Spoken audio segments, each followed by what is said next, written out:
ඒ පැයක කාලයේදී අපි වචනය අසන්නට යනවා. කාලයක් තිස්සේ මේ මොකද ඒක දවසකදී මීට මාස දෙකකට කලින් වගේ මාසයකට එකමාරට කලින් සීනියර් පාස්ටර් සුනිල් මාත් එක්ක ෂෙයා කරගත්ත එක පේජ් එකක් ඔහු මා PDF එකක් ෂෙයා කරගත්තම මම ඔහුට යෝජනා කරා සුදාමන් මාසේ මට ලොකු පෙළඹීමක් ඇති කරා ඔහුට කියන්න කියලා මේ United Spiritual Prayers for Canada එක ඇතුලේ ඒක දේශනා කරන්න මොකද මේ දේශනාව ඊට පස්සේ අපි ඩොට් රේචල්ට කියලා ඉන්ටර්ප්‍රීට් කරලා ඉංග්‍රීසි වලින් ඒ වෙලාවෙම අපි ඒක YouTube එකට ගේන්න යනවා කියලා ඒ ඔඩියෝ එක. ඉතින් මා විශ්වාස කරනවා දෙවන් වහන්සේ තුල පරිණත වෙච්ච ආත්මයන් වහන්සේ මඟ පෙන්වීම තුල ගමන් කරන මිනිසෙක් වශයෙන් සීනියර් පාස්ටර් සුනිල් මොකද ඔහු වයසිනුත් මුහු කරා ගිය කෙනෙක් නම් ඒ වගේම ආත්මයන් වහන්සේ තුල පරිණත වෙච්ච මිනිසෙක් ජීවිතයේ දෙවන් වහන්සේත් එක්ක කාලය ගත කරන මිනිසෙක් දෙවන් වහන්සේ තුල සේවය කරන මිනිසෙක්. ඉතින් මේ අත්දැකීම් සහිතව මේ විශේෂයෙන් මේ මාතෘකාව මහත් බලපෑමක් වෙන්න යනවා කියලා විශේෂයෙන් දෙවන් වහන්සේ තුල ඉන්න මේ අපේ මේ සියලුම අපේ ඉන්න ඔක්කොමට හැම කෙනාටම ඊටමත් වැදගත් වෙන්න යනවා. ඊට අමතරව මේක අසන මේ ස්ථානේ දැන් නැති නමුත් මේක අසන ඒ අන්තර්ජාලයේ සිටින අයට මේක වැදගත් වෙන්න යනවා. අපි මේක ෂෙයා කරන්න යනවා. දෙවන් වහන්සේගේ මිනිස්යන්ට සේවකයන්ට. ඉතින් මේක අපි රෙකෝඩ් කරනවා. ඒ නිසා මා විශ්වාස කරන ඩොට් රේචල් රෙඩි ඇති කියලා. Dot Rachel are you ready? Yes. Thank you. එතකොට සීනියර් පාස්ටර් සුනිල්ට විනාඩි 45ක කාලයක් ලැබෙනවා. ඒ විනාඩි 45 කාලයේ ඔබ උපරිම අරගෙන දේශනා කරන්න. ඒ වගේම යම් කොටසක් ඔබට තිබුණොත් තවත් තිබෙනවා නම් හොඳයි කියනක අපිට ඒක ජනවාරි මාසෙ ඉතුරු කොටස කරන්න පුළුවන්කම තිබෙනවා. ඒ නිසා ඔබට ඒ නිදහස තියෙනවා. ඔබ හිතනොත් මට මේක තවත් මේකේ ඉතුරු කොටස සම්පූර්ණ කරන්න තව වෙලා අවශ්‍යයි කියලා. ඔබට පුළුවන් ඒ විදිහට හිතලා ජනවාරි මාසෙ ඉතුරු කොටස part 2 වශයෙන් සම්පූර්ණ කරන්න. ඉතින් දැන් අපි මොහොතක් විනාඩියක් දෙකක් අරන් අපි යාඥා කරමු සියලු දෙනා එක්සිත්ව ප්‍රාර්ථනා කරමු ශුද්ධාත්මන් වහන්සේ මේ වෙලාවේ සීනියර් පාස්ටර් සුනිල් තුලත් ඒ වගේ ඉන්ටර්ප්‍රීට් කරන ඩොටර් රේචල් තුලත් මේ වචනය මහා බලගත් වචනය උන්වහන්සේ තාරකී කිව්ව වගේ උන්වහන්සේගේ සිතුවිලි මේ වචනය තුලින් කතා කරන දැන් අපි මේ වචනය අපි මේ වචනය තුල ගමන් කරනවා වචනය අප තුල ජීවමානව දැන් වැඩ කරනවා දැන් මේ වචනය අපි ලබාගෙන අපි ක්‍රියාත්මක වෙන්න යන විශේෂයෙන්ම අලුත් අවුරුද්දේ අපි යන්නේ මේ දර්ශනය ගැන තියෙන මේ මාතෘකාව ගැන අපි හොඳින් දරාගෙන පාස එලිසබෙත් යාඥා කරපු යාඥා කාරණාව තුලදී මේ දේශනාව ඉතාමත් වැදගත් වෙන්න යනවා අපිට. ඒ වගේම අපි අපේ සභාවින් හැම කෙනාටම මේ දේශනාව අපි ෂෙයා කරලා ඔවුන්ගේ දැනුවත් වීම උදෙසා අපි දැනුවත් කරන්නට යනවා. ඒ නිසා අපි දැන් මේ වෙලාව එක්සිතලා යාඥා කරමු මොහොතක්. යේසුස් ක්‍රිස්තුස් වහන්සේගේ නාමයෙන් අපි කියමු අපි යාඥා කරමු මුකේ විවෘත කරලා දෙවන් වහන්සේ යාඥා කරමු. ඔවුන්ගේ තොල්ද අපගේ සවන් අපගේ කන් මේ වෙලාවේ ආශිර්වාද කරන්න. ආලේප කරන්න. මේ වෙලාව අපිව සම්පූර්ණ මුද්‍රා කරන්න මේ වචනේ උදෙසා. හalleluya රිකරා යන්දලර බරිගතල. උරා බාධා නැති කරන්න යේසුස් වහන්සේගේ නාමයෙන්. රයිකතොලර බොෂ්‍ය කර සබ ශබ්ද සියල්ල අපි තහනම් කරනවා මේ වෙලාව යේසුස් වහන්සේගේ නාමයෙන්. රයිකතොලර බ උරයිකතර මේ අපිට ඇහෙන්නේ මේ වචනේ විතරයි. හalleluya පාසුනල්ගේ කටහඬ විතරයි. රේචල් කටහඬ විතරයි දැන් අපිට ඇහෙන්නේ. යේසුස් වහන්සේගේ නාමයෙන්. නාසර යේසුස් වහන්සේගේ නාමයෙන්. නාසර යේසුස් වහන්සේගේ නාමයෙන්. මේවා වචනයක් පාසා අපේ ජීවිතවල අපේ ඇට මස් වලට ඇතුළට ගමන් කරනවා ඇට මිදුළු කිදා බස්සිනවා මේ වචනය අපි ජීවිතේ තීරණයක් ගන්න යනවා කොතනද වෙනස් වෙන්න ඕනේ කියන තැන අපි වෙනස් වෙන්න යනවා දැන් වෙනස් කරගන්නවා අපි වෙනස් කරගන්නවා අපේ ජීවිතය වෙනස් කරගන්නවා අපි තවත් නිර්භීත මනුෂ්‍යයන් විදියට අපි ඉදිරියට එනවා එළියට එනවා යේසුස් අපි බය නැහැ දෙවන් වහන්සේත් එක්ක අපි එකමුතුව මේ වචනය ලබාගෙන අපි ඉදිරියට ගමන් කරනවා තව දවස් කිහිපයකට පස්සේ 2026 ලබාගෙන අපි පුදුම විදිහට පාවිච්චියට යනවා කැනඩාව තුල සියලු දෙනාම යේසුස් වහන්සේගේ නාමයෙන් නාසර යේසුස් වහන්සේගේ නාමයෙන් නාසර යේසුස් වහන්සේගේ නාමයෙන් හalleluya රයිකතු රෝසතර විකාරක සත්තරයිකතලර විදිර විකතලර විබා ආමෙන් අපි මේ වෙලාවේ සීනියර් පාස්ටර්ගේ මේ මයික් එකත් ඒ වගේම රේචල්ගේ මයික් එකත් විතරයි මේ වෙලාව ඕපන් තියෙන්නේ අනිත් අයගේ මයික්ස් ඔක්කොම අපි මියුට් කරගමු ආමෙන් ඊට පස්සේ ප්‍රථම මම දැන් ෂෙයා කරන ස්ක්‍රීන් එකේ සීනියර් පාස්ටර් සුනිල් මට බෙදාගත්ත ඒ ඉස්සලා එක අපි චෙක් කරගෙන ඉමු. nuestra presencia viva. Glory be to God මේ දුන්නෝ අවස්ථාව ගැන. for this time. අද මම ඔබ සමග බෙදා ගන්නට අදහස් කළේ I'd like to share with you in this moment දෙවියන් වහන්සේගේ දර්ශනය පිළිබඳව. about God's vision. Pass Elizabeth යාඥා කරන වෙලාවේදී Well, ප්‍රකාශ කළා while Pastor Elizabeth was praying, she preached, she said, සභාවේ නම දානකොට තිබුණු විෂන් එක මොකක්ද කියන එක. she shared what the vision of the church was. yes අපිට දෙවියන් වහන්සේගේ දරුවන් වශයෙන් Us as children of God, අපිට දී තිබෙන විෂන් එකක්. we have been given a vision. පුද්ගලිකව විෂන් එකක් තියෙනවා. Personally, we have a vision. පවුලක් වශයෙන් විෂන් එකක් තියෙනවා. As a family, we have a vision. සභාවක් වශයෙන් විෂන් එකක් තියෙනවා. And we have a vision as a church.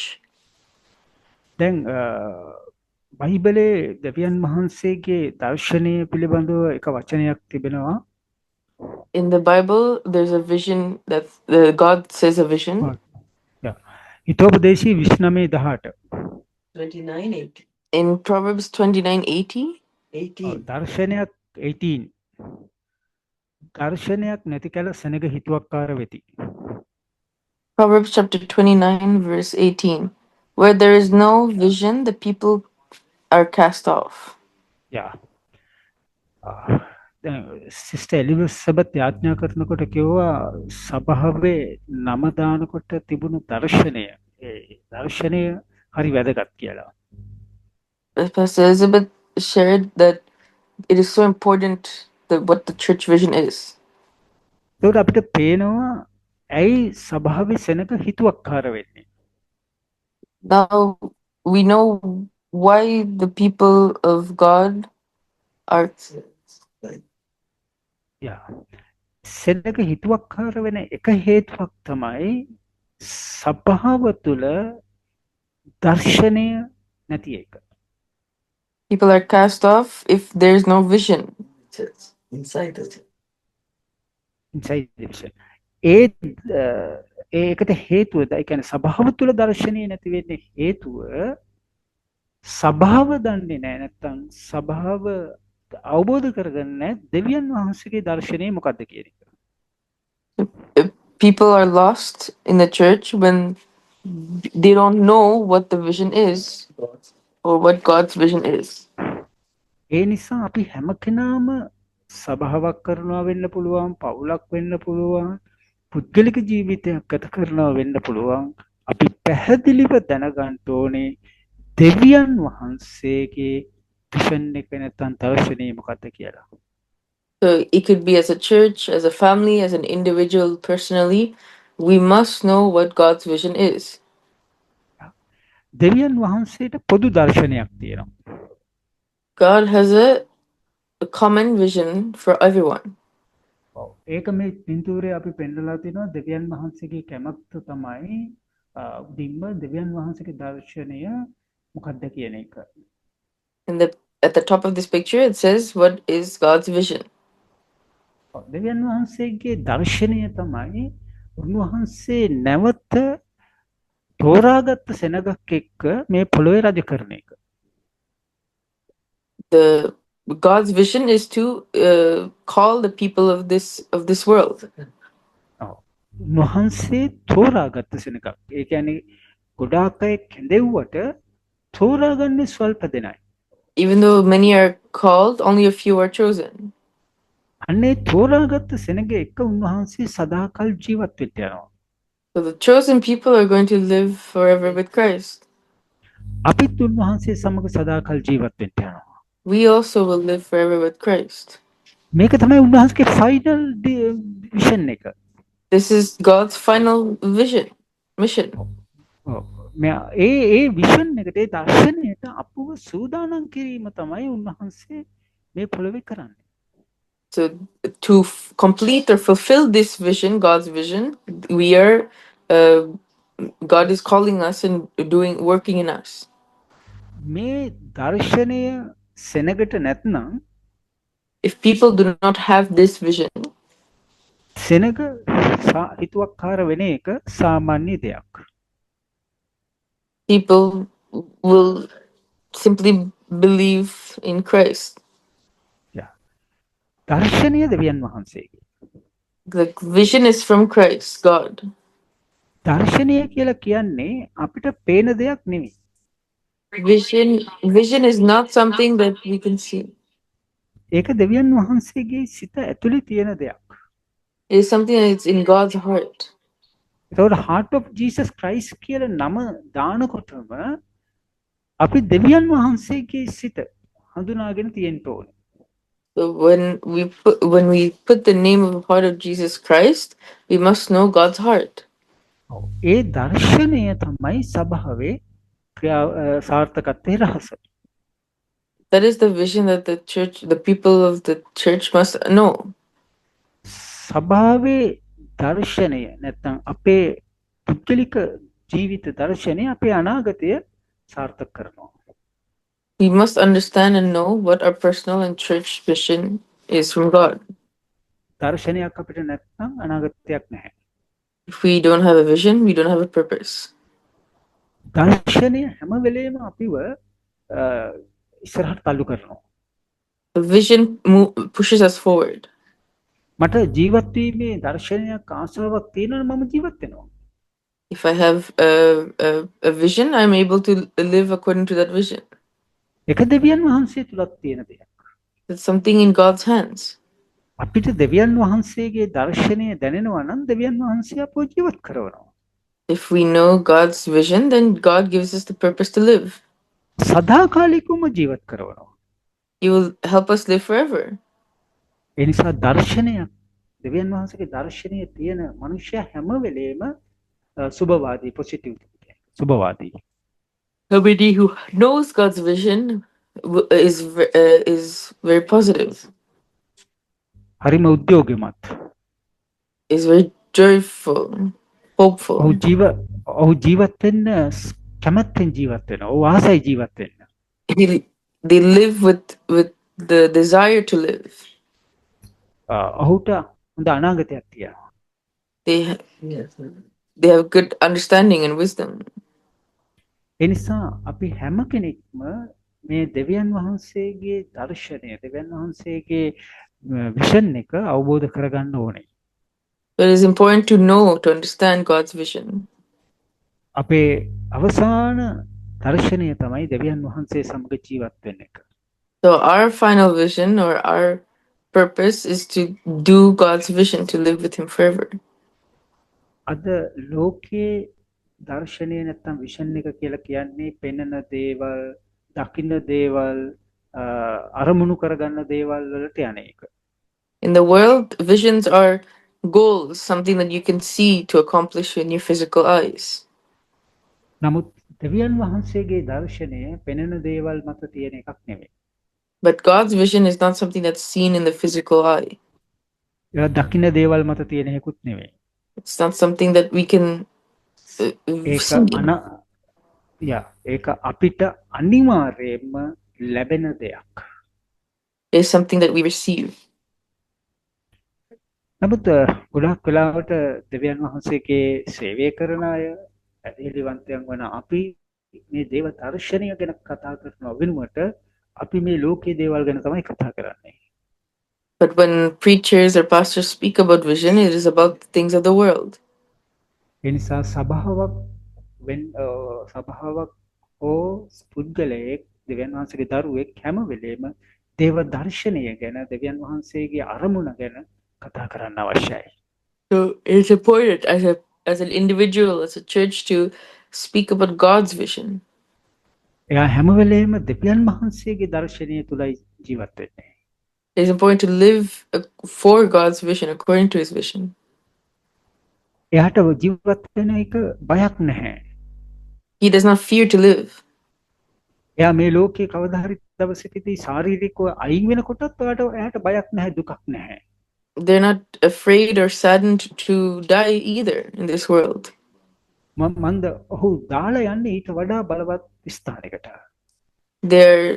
They're hopeful of where they will go after leaving this place. ඒ නිසා අපිට මේ ලෝකේ ජීවත් වෙන්න දීලා තියෙන කාලය තාමත් වැදගත් වෙනවා දෙවියන් වහන්සේගේ දර්ශනය හඳුනා ගන්න. So our time here, the time that we spent on this earth, is even more valuable when we know God's vision. අතීතයේ බලවත් හැම දාශයක්ම මේ දර්ශනය අල්ලගත්තා. Our purpose or our drive comes from holding on to this vision. ඔවුන් ඒ දර්ශනයත් එක්ක ජීවත් වුණා. They lived with that vision. ඔවුන් ඒ දර්ශනයට සේවය කළා. They did the ministry with that vision. ඒ දර්ශනයට ඔවුන් අනිත් අයව තල්ලු කළා. They moved other people towards that vision. ඒ දර්ශනය ඔවුන්ට මනුෂ්‍යන්ට ඉගැන්වුවා. They taught that vision to other people. ඒ දර්ශනය මනුෂ්‍යයන් තුළ කාවැත්තුවා. They මනුෂ්‍යයන් තුළ හැඟීමක් ඇති කළා. they gave a desire to others in that vision. Yeah. ඒ දර්ශනය මනුෂ්‍යන්ව ජීවත් කෙරෙව්වා. They gave life to that vision to other people. ඒකයි පවුල්තුමා කියන්නේ මරණය මට ලාභයක් වුණත් මට දෙවියන් වහන්සේගේ කොටස කරන්න මට තව තියෙනවා කියලා. Paul said that even though before I die, there's a part that I have to do for Christ. Yeah. හැම වෙලේම දර්ශනයක් තියෙන මනුෂ්‍යයා අනිත් අයට වඩා ඉදිරියෙන් ඉන්නවා. The person who has God's vision, it has a drive to live. ඔහු දෙවියන් වහන්සේගේ දර්ශනය අරගෙන හැම වෙලේම වැඩ කරනවා. ඔව් වැඩක් කළත් ඒ දර්ශනය එක තමයි වැඩ කරන්නේ. They're always working for that vision. ඒ නිසා දෙවියන් වහන්සේගේ දර්ශනය ඉටු කරන අපි තමයි මෙහෙවර නැත්තම් මිෂන් එක කරන අය. There's a point for us to always keep that vision. දෙවියන් වහන්සේගේ දර්ශනය අපි මෙහෙවර මිෂන් එක කරන අය. Those who are doing his mission and is going to have God's vision. දර්ශනයක් කියලා කියන්නේ සිහිනයක් නෙමෙයි. A vision is not a dream. දර්ශනයක් කියලා කියන්නේ ආශාවක් නෙමෙයි. A vision is not a desire. කිතුණුවෙකුට දර්ශනයක් කියලා කියන්නේ අනිවාර්යයෙන්ම ඔහුට හිමි දෙයක්. It is something that the believers receive from God. දර්ශනයක් නැති අය දෙවියන් වහන්සේ තුළ දර්ශනයක් නැති අය අනිත් අයට හානි කරනවා. Those who do not have God's vision will be a burden or an obstacle to others. දර්ශනයක් තියෙන අය අනිත් අයව ධෛර්යමත් කරනවා. Those who have God's vision are able to uplift others. ඔබ කෙනෙක් ඇසුරු කරනකොට ලෙහිසියෙන්ම කිතුණුවෙක් ඇසුරු කරනකොට ලෙහිසියෙන්ම ඔබට සැබෑ දේවදරුවෙක් හඳුනා ගන්න පුළුවන් දෙයක් තමයි මේ දර්ශනය. With God's vision, you're able to easily recognize other believers. ඒ වගේම මේ දර්ශනය තියෙන කෙනාට මොන පීඩා ආවත් එයා දෙවියන් වහන්සේත් එක්කම යනවා ඉස්සරහට. With God's vision, no matter the circumstances or the pain, you're able to move forward. එයාට මොන කරදර මිනිස්සු ගෙනාවත් මොන ප්‍රශ්න එයාට ගෙනාවත් එයා සැලෙන්නේ නැහැ. මොකද දර්ශනය දෙවියන් වහන්සේගේ දර්ශනය එයාට තිබෙන නිසා. Because this person has God's vision, no matter what other people say or what problems might arise, they move forward with God's vision. උදාහරණයක් ගත්තොත් අපි යෝසෙෆ්ගේ ජීවිතය. If we take for an example Joseph's life. යෝසෙෆ් පුඩා කාලෙම සහෝදරයන් එක්ක සහෝදරයෝ යෝසෙෆ් එක තරහ වෙනවා. In a young age, Joseph's siblings are angry with him. සිහිනයක් දැකලා ඒ සිහිනයක් කිව්වා සහෝදරයාට වඳිනවා කියලා. ඒ නිසා සහෝදරයෝ යෝසෙෆ් එක තරහ වුණා. When Joseph explained or shared the dream, the vision with his brothers, that they will bow to him, they got mad. ඒ නිසා සහෝදරයෝ ඔහුව වලකට දාලා පස්සුව වහල්කමට වික්කා. So his brothers put him in a well and then sold him. මේ යෝසෙප් මේ හැම දෙයක්ම විඳ දරාගෙන මිසරේ වහල්කමට ගියා. Joseph endured all these problems and issues, holding on to the vision that God gave him. එයා වලට දාපු අය සහෝදරයෝ ගැනවත් එයාව විකුණපු නැත්නම් එයාව පීඩනයට පත් කරපු සහෝදරයෝ ගැනවත් එයා දොස් කිව්වේ නැහැ. He never cursed or got angry at his brothers who sold him, at his brothers who put him in a well. දෙවියන් වහන්සේගේ දර්ශනයේ තියෙන මිනිස්සෙක් හඳුනා ගන්න පුළුවන් තව එක දෙයක් තමයි එයා කවදාවත් අනිත් මිනිස්සුන්ට දොස් තබන්නේ නැහැ. Another way to recognize someone who has God's vision is someone who doesn't curse at others when problems arise. මන්ද එයා දන්නවා එයා යන මේ මාවත දෙවියන් වහන්සේගේ දර්ශනය ඉෂ්ට කරන මාවතයි කියලා. Because that person who has God's vision knows that they're going to do something for the vision of God, not for their own for themselves. එයා ඒ මාවතට බය නැහැ. He's not afraid of the situation. එයා ඒ මාවතට එයාව තල්ලු කරපු අයට එයා දොස් කියන්නේ නැහැ. He doesn't complain or curse at the people who pushed him away. දර්ශනය එයාගේ අතින් දේව දර්ශනය ඉෂ්ට වෙන්න නම් එයා ඒ මාවතේ යන්න ඕනේ. So to fulfill God's vision, he must go to that place. එයාට එහෙම ගියේ නැත්නම් එයාට ඒ දර්ශනයට යන්න බෑ. If he doesn't go there, he doesn't complete that vision of God. අනිවාර්යයෙන්ම දෙවියන් වහන්සේගේ දර්ශනයට යන පුද්ගලයා කවුරු හරි එතනට එයාව තල්ලු කරන්න ඕනේ. So no matter what, somebody will push him towards that vision. ඒ තල්ලු කරන එක පීඩනයක් වෙන්න පුළුවන් නැත්නම් ආශිර්වාදයක් වෙන්න පුළුවන්. That push, the push that people give could be a painful push or a blessed push.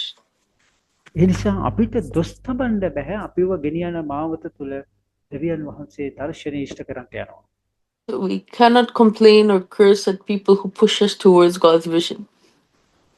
Heart of Jesus සභාව ගත්තත් පසුගිය කාලේ ගමන් කරපු ඒ පීඩා කාලය දර්ශනයේ ඉලක්කයක් කරා එක මං කිරීමක්. The heart of Jesus Christ has been pushed towards God's vision. ඒක කවුරු හරි අපිව එතනට තල්ලු කරන්න ඕනේ. Somebody must push us towards it. ඒක පවුලෙන් වෙන්න පුළුවන්. It could be a family. සභාවෙන් වෙන්න පුළුවන්. It could be from the church. ආණ්ඩුවෙන් වෙන්න පුළුවන්. It could be from the government. කෙසේ හෝ උන්වහන්සේ අපිව ඒ ඉලක්කයට ගෙනියනවා. No matter what, God will bring us forward toward that mission. ඒ ගෙනියන සෑම වාරිකම අපිට පාඩමක් උගන්වනවා. උන්වහන්සේ අපිට ඉගෙන ගන්න ඉඩ දෙනවා ඒ විෂන් එකට යන්න. Every person that we meet or that pushes us towards God's vision, they teach us something. ඒ නිසා විෂන් එක අපි තුලින් ක්‍රියා කරන විෂන් එක බලවත් වෙන්න අපි යන මාවතේ ප්‍රශ්නත් වැඩි වෙනවා. So the more closer we are to doing God's vision, the more problems arise. ඒ නිසා මම කිව්වේ 2026 දී ලොකු දේවල් කැනඩාව තුල සිද්ධ වෙන්න යනවා. That's why I said that in 2026, many things are going to happen in Canada. හේතුව දෙවියන් වහන්සේ මේ පීඩා කාලයේදී උන්වහන්සේගේ විෂන් එකට අපිව ගෙන යමින් තිබෙනවා. Through these difficult times, God will push us towards His vision. යෝසෙප් මිසරයට ගිහිල්ලා එයා හිරගෙට යනවා එයා නොකරපු වැරදි නිසා. Joseph, when he arrives in Egypt, he's then put into prison because of what he did. නමුත් ඔහු කවදාවත් පොතිපර්ගේ භාර්යාවටවත් පොතිපර්ටවත් දොස් කිව්වේ නැහැ. But he never complained, never cursed at Potiphar's wife. ඔහු හිරේ හිටපු නිසා තමයි රජුරුවන්ගේ සීලය පැහැදිලි කරලා දෙන්න ඔහුට අවස්ථාවක් ලැබෙන්නේ. It's only because he went to prison that he had the opportunity to explain or reveal the dream that the workers had. වඩා වැදගත් වෙන්නේ අපි විෂන් එකට යන මාවතේ තියෙන ගැටලු නෙවෙයි විෂන් එකයි. How important it is not to focus on the problems that arise, but on God's vision. නමුත් අපි බොහෝ වෙලාවට වැඩියෙන්ම කතා කරන්නේ අපි මූණ දුන්නා වූ ගැටලු සහ ප්‍රශ්න ගැනයි. But we often talk more about the problems that we face. නමුත් යෝසෙෆ් කතා කළේ නැහැ කිසිවක් ගැන. But Joseph did not talk about any of those problems. යෝසෙෆ්ට පුළුවන් වුණා පාරාවෝගේ සිහිනය පැහැදිලි කරලා දෙන්න. Joseph was able to reveal the dream that Pharaoh had. අවසානයේදී ඔහු මිසරේ රජ බවට පත් වූ අගමැති බවට පත් වුණා. Finally, he was promoted as a governor of the country. ඔහු ඒ රට සාර්ථක සඵලවත් කළා. He blessed and flourished the country. අන්න අර සහෝදරයෝ එනවා එයා ළඟට. Then his brothers come towards him. එයාට වඳිනවා. They bow to him. ඒක අර සිහිනයේ ඉටුවීමක්. That's where the dream came to be fulfilled. නමුත් ඒක එච්චර වැදගත් නැහැ. But that dream is not important anymore. වැදගත් උනේ ඔහු මිසරේ අගමැති වෙලා What was important was when he came to that land, ඒ නියග කාලේදී තමන්ගේ පරම්පරාව පිය පරම්පරාව මිසරයට ගෙනීමයි. that he was able to bring his family to that land. යෝසෙෆ් මිසරයට අරන් ගියේ ඒ පරම්පරාව රැක ගන්න අවශ්‍ය නිසායි. Joseph went to that land to save his family. එන්න දෙවියන් වහන්සේගේ දර්ශනය යෝසෙෆ්ගෙන් ඉටුණු හැටි. That is God's vision in Joseph's life. ඒ නිසා අපේ ජීවිතේ අපි සෑම මොහොතකම දෙවියන් වහන්සේගේ දර්ශනය දිහා බලමු. That is why every moment of our life we must focus on God's vision. ඒ දර්ශනය දෙස බලන විට අපි මේ මුහුණ දෙන හැම ගැටලුවක්ම ඒ දර්ශනයේ කොටසක් බවට පත් වෙනවා. Every time we focus on God's vision, every problem that we have is for its benefit. ඒ නිසා අපි මේක ප්‍රීතියෙන් බාර ගන්න අවශ්‍යයි. That is why we must accept it with joy. නමුත් අද වෙලා තියෙන්නේ සබාව දේව දර්ශනය වෙනුවට බිස්නස් එකක් බවට පත් වෙලා. But many times now in churches, the vision has become a business. හේතුව සබාවෙන් කරන්නේ මනුෂ්‍යයන්ට දර්ශනය පෙන්වනවා වෙනුවට ඒගොල්ලන්ගේ ගැටලු විසඳ ගන්න තැනක් බවට පත් වෙලා. Instead of putting God's vision first, they put their own earthly vision above A it. නිසා ඒ නිසා මිනිස්සු වැඩියෙන්ම සතුටු වෙන තැන හොයාගෙන යනවා මිසක් දර්ශනය හොයාගෙන එන අය නැහැ. People now do not look for fulfillment in God's vision, they look fulfillment in their own joy in the church. අද ලංකාවේ සභාවන් ගත්තත් මිනිස්සු වැඩියෙන්ම සතුටු වෙන තැනට යනවා. හැබැයි දෙවියන් වහන්සේගේ දර්ශනය සොයාගෙන යන තැන් ඇත්ත ටිකයි. Here in Sri Lanka, people are now looking for where they find more joy in the church, but not where they can find and fulfill God's vision. මිනිස්සු හිතනවා අපි දෙවියන් වහන්සේගේ බෝධය ලබා ගත්තා කියලා. People think that we have to receive many things from God. නමුත් මිනිස්සු දන්නේ නැහැ ඔවුන් දෙවියන් වහන්සේගේ දර්ශනය අතහැරලා තියෙනවා කියලා. But people don't know that they have let go of God's vision. ඒ නිසා කැඳවාගත්තු බොහෝයක් වුණාට තෝරාගත්තේ ස්වල්පයයි. So many are called, but few are chosen. ඒ නිසා දර්ශනය දෙවියන් වහන්සේගේ දර්ශනය සභාවකට ඉතා වැදගත් වෙනවා. That is why it is so important for the church to have God's vision. මේ දර්ශනය ඉටු කරගන්න උන්වහන්සේ අපව මව් කුසේදීම තෝරගන්නවා. God's vision has been given to us from the moment we've been called in our mother's womb. ඒ තෝරාගෙන උන්වහන්සේ අපට ඉස්සර වෙලාම පුද්ගලික දර්ශනයක් දෙනවා. First, He gives from our moment that we chosen in our mother's womb. He gives us a personal a vision. ඊට පස්සේ පවුලක් ලෙසට දර්ශනයක් දෙනවා. Then later on, He gives a vision for our family. ඊට පස්සේ සභාවක් ලෙසට දර්ශනයක් දෙනවා. And then He gives a vision to the church. ඒ නිසා අපි සභාවක් ලෙසට පුද්ගලයෙක් ලෙසට පවුලක් ලෙසට මේ කරන්න ඕනේ දෙවියන් වහන්සේගේ දර්ශනය ඉෂ්ට කිරීමයි. That is why, as a church, as a family, as an individual, we must live for that vision. අපිට ප්‍රශ්න කරන්න බෑ. We cannot question it. හරියට යුද හමුදාවේ ඉන්න සැබලෙක් වගේ අපි. It's like the Pharisee. The soldier. Soldier. It's like the soldier. soldier. ඔහුට ඉහළින් නියෝගයක් ලැබෙනවා. He gets an order from an officer. ඔහු ඒ නියෝගයට කීකරු විය යුතුයි. All the soldier has to do is to obey that order. මට එතනට යන්න බෑ, මට ඒක කරන්න බෑ, මට මිනිස්සු මරන්න බෑ, මට යුද්ධ කරන්න බෑ කියලා එයාට නිදහසට කරුණු නැහැ ඒ නියෝගයට යටතේ. The soldier cannot complain about I cannot kill, I cannot go, I cannot do the order. නමුත් අද ක්‍රිස්තුස් වහන්සේගේ සේවය කරන අපි කොච්චර නිදහසට කරුණු කියනවද? But now in our day and age, how comfortable we are doing God's work. අපිට කිව්වොත් අතන්ට යන්න කියලා අපි කොච්චර වෙලා පොරබදනවද එතනට යන්න? When God tells us to go to that place, how long does it take for us to go there? මේ දේ අතහරින්න කිව්වොත් අපි කොච්චර දඟලනවද ඒ දේ අතහරින්න? When God tells us to let go of something, how long does it take for us and how difficult it is for us to let go? අපිට අමතකයි අපිට ඉහළින් ඉන්නේ දෙවියන් වහන්සේ කියන එක. We forget that our God is greater than this in front of us. මෝසෙස්ට කිව්වා යන්න. He told Moses to go. Moses කිව්වා මට කතා කරන්න බෑ කියලා. Moses said, I cannot speak. අපිට ඒකින් වෙලක් නෑ මමයි කතා කරන්න කිව්වා. But God said, I will talk. God said, I will talk. මට පූජාව ඔප්පු කරන්න බෑ කිව්වා. Moses said, I cannot do sacrifices. මම ආරම්භ දෙනවා කිව්වා. Then God said, I'll give you Aaron.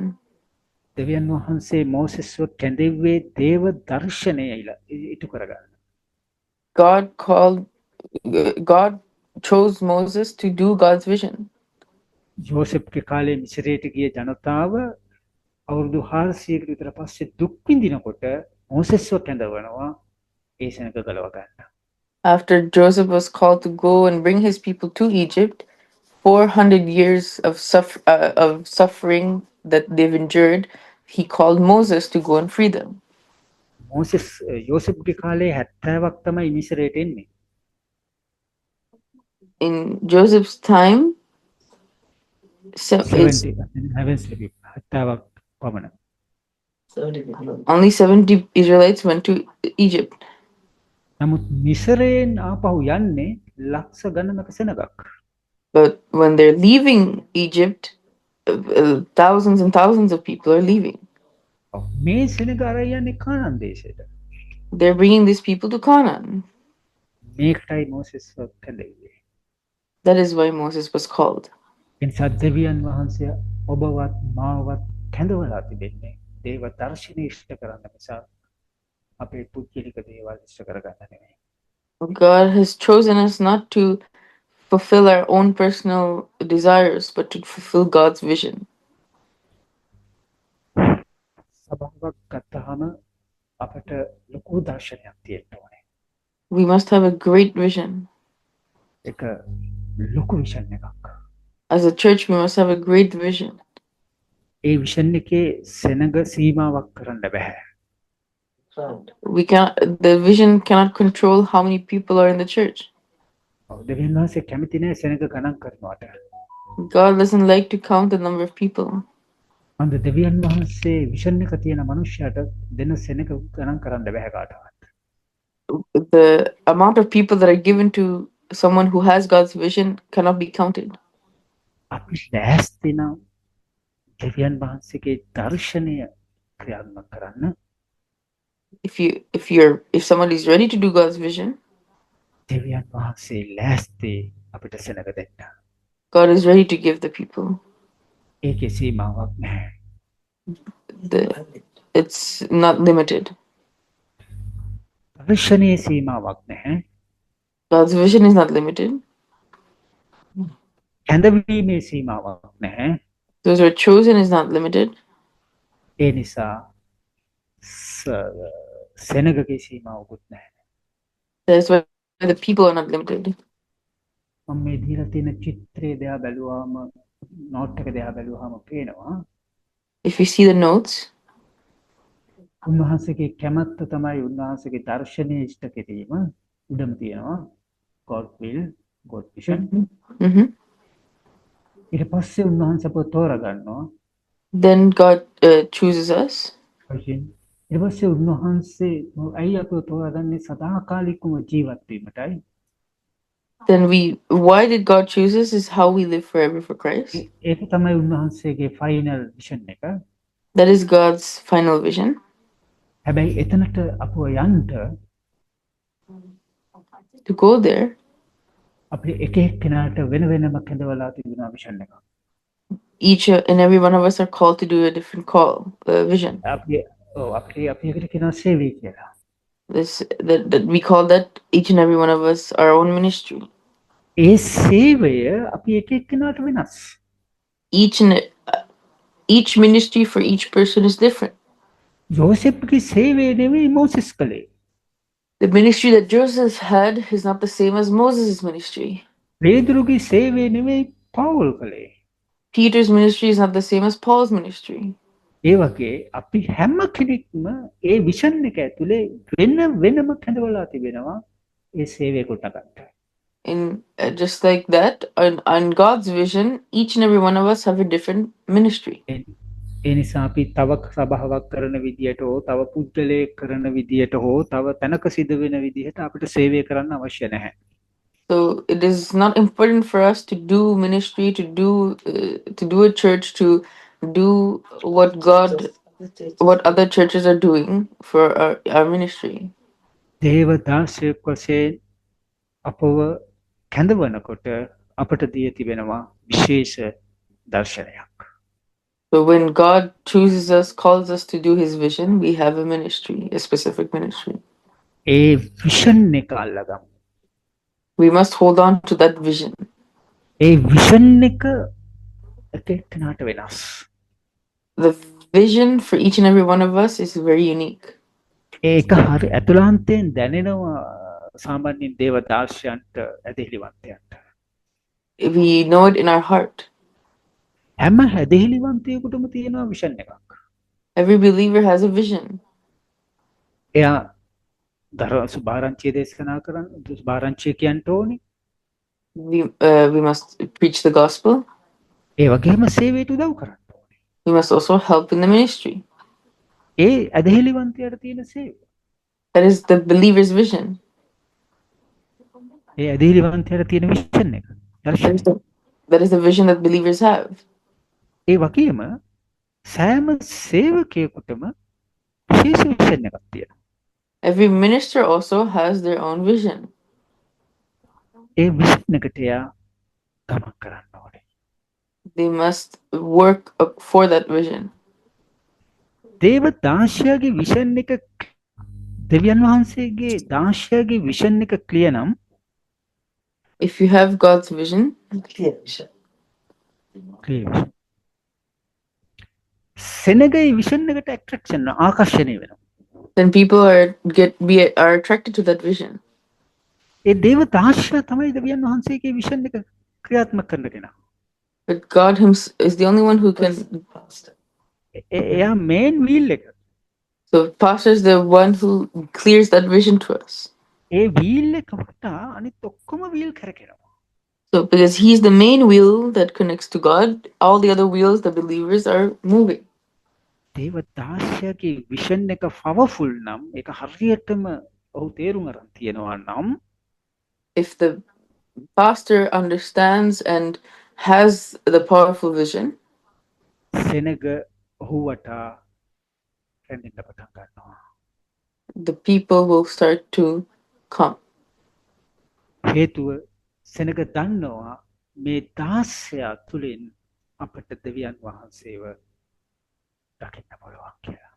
Because the people are going to say that they're able to see God through him. ඒ නිසා මේක ලෙහෙසි කාර්යයක් නෙවෙයි. That's why it is not an easy thing. මේක සෑහෙන අමාරු දෙයක්. It is a very difficult thing. නමුත් අපිට ඒකෙන් මග අරින්න බෑ. But we cannot let go of this. අපිට පැනලා යන්න බෑ. We cannot run away from this. අපි අනිවාර්යයෙන්ම යටත් විය යුතුයි. We must obey. අපි ජීවත් වෙන්නේ දෙවියන් වහන්සේගේ දර්ශනය ක්‍රියාත්මක කරන්නමයි. We live to fulfill God's vision. ඒකයි අපේ පරමාර්ථය. That is what we're called for. That is our burden. අපිව උන්වහන්සේගේ වාචනයක්. We are God's vessels. උන්වහන්සේ අපිව තෝරාපත් කරගත්තා. God has called us and chosen us. A vision එක හරියටම අප තුළ ක්‍රියාත්මක වෙනවා නම් හැම දෙයක් ඒ විෂන් එක සම්පූර්ණ කරන්න ලැබෙනවා. If we are working towards that, to fulfill that vision, everything else will work for it. ඒක දෙවියන් වහන්සේගේ සැලැස්ම කොටසක්. That is in God's hands. ඉතින් මේ පාඩමේ මට තව කොටසක් තිබෙනවා කරන්න. I do have another part to share about this study. සභාව කොහොමද මේ විෂන් එකට සූදානම් කරන්න කියලා. How does the church fulfill this vision? නමුත් අද මම මෙතනින් නතර කරනවා. But for today, I will end it here. මට අවශ්‍ය වුණා පළවෙනියෙන්ම කියා දෙන්න. It was important for me to share this first. Vision එක අපේ නෙවෙයි. The vision is not ours. Vision එක දෙවියන් වහන්සේගේ. The vision is God's. අපි කරන්නේ මිෂන් එක. We have a mission. A mission එක කරන්න නම් අපි විෂන් එක දැනගෙන ඉන්න ඕනේ. To do the mission, we must know the vision that God has. වඩා වැදගත් වන්නේ මිෂන් එක නෙමෙයි විෂන් එකයි. දර්ශනයයි.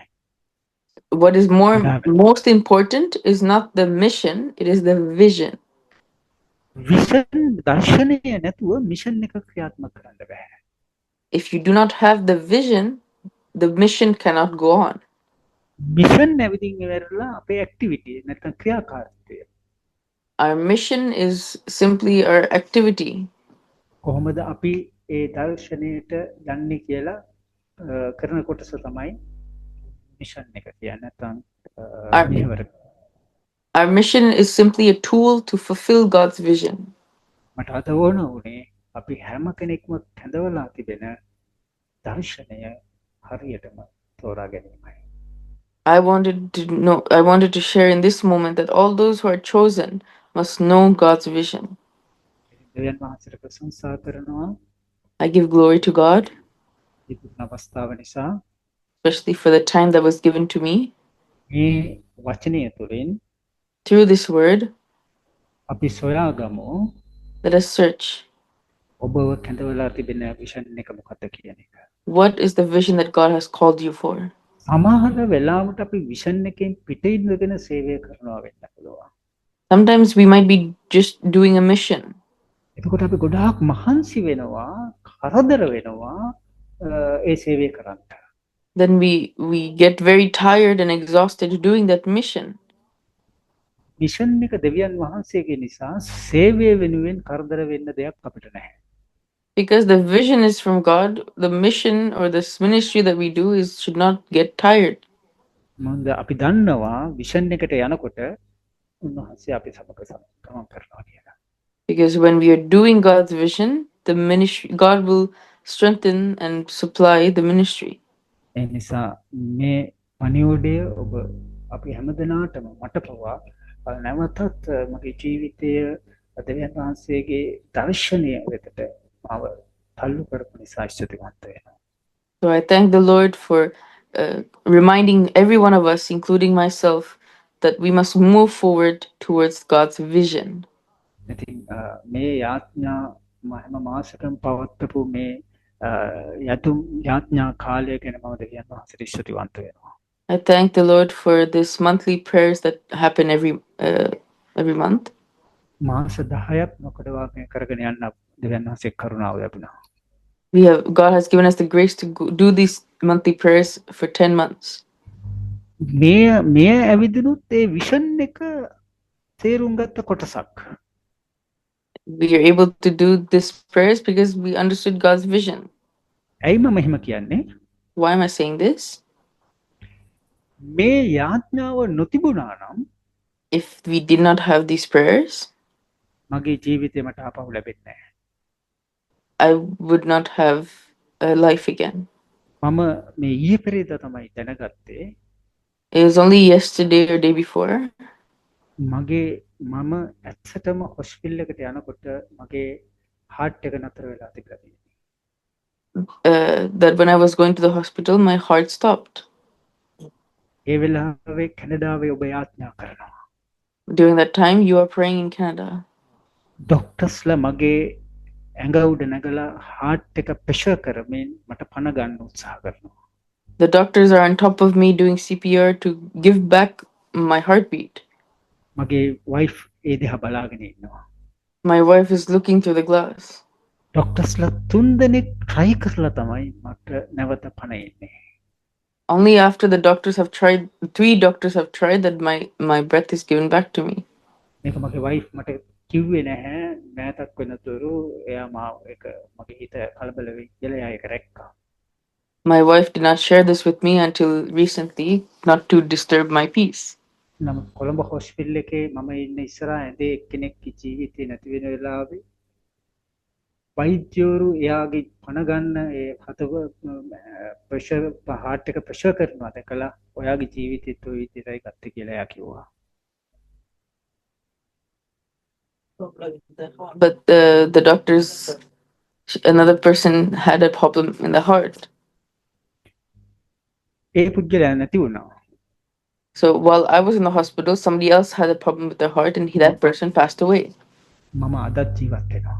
But I am still alive. ඒකට හේතුව මේ යාඥාව. But that purpose, that reason is only because of these prayers. මේ දෙවිල් කෙනෙක් අපට සිටින්නේ. Because there's a God with us. උන්වහන්සේට විෂන් එකක් තියෙනවා. Because God has a vision for us. අපි එක එක්කෙනා වෙනුවෙන් විෂන් එකක් තියෙනවා. Each and every one of us has a vision. අපිව ජීවත් කරවන්න ඕන නම් උන්වහන්සේ ජීවත් කරවනවා. If God wants us to live, He will make us live. අපි ගන්න ඕන නම් උන්වහන්සේ ගන්නවා. If God wants to take us, He will take us. දෙවියන් වහන්සේට ප්‍රශංසා වේවා මේ යාඥාව නිසා. I thank the Lord for these prayers. Hallelujah. Thank you very much. Hallelujah. God bless you. Thank you, Dua. Okay. God bless you. Thank you. God bless you.